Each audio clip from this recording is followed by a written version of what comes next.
সক্রিয় মৌসুমী বায়ুর প্রভাবে উত্তাল হয়ে উঠেছে উত্তর বঙ্গোপসাগর। এর ফলে বাংলাদেশের উপকূলীয় অঞ্চল ও সমুদ্র বন্দরগুলোর ওপর দিয়ে প্রবল দমকা বা ঝোড়ো হাওয়া বয়ে যাওয়ার আশঙ্কা দেখা দিয়েছে।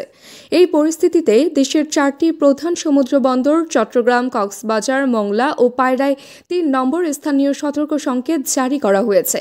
আবহাওয়া অধিদপ্তরের পূর্বাভাস অনুযায়ী বঙ্গোপসাগরের আকাশে সঞ্চালনশীল মেঘমালার ঘনত্ব বেড়েছে, যা ঝোড়ো হাওয়ার সম্ভাবনাকে আরও তীব্র করে তুলেছে। এই সতর্কতা শুধু বন্দর ব্যবস্থাপনার জন্য নয়, বরং উপকূলবর্তী জনগণের জন্য গুরুত্বপূর্ণ নির্দেশনা বহন করে। বিশেষভাবে সতর্ক করা হয়েছে মাছ ধরার নৌকা ও ট্রলারগুলোকে। তাদেরকে উপকূলের কাছাকাছি থেকে সাবধানে চলাচল করতে বলা হয়েছে এবং পরবর্তী নির্দেশ না দেওয়া পর্যন্ত গভীর সমুদ্রে যাওয়া থেকে বিরত থাকার পরামর্শ দেওয়া হয়েছে।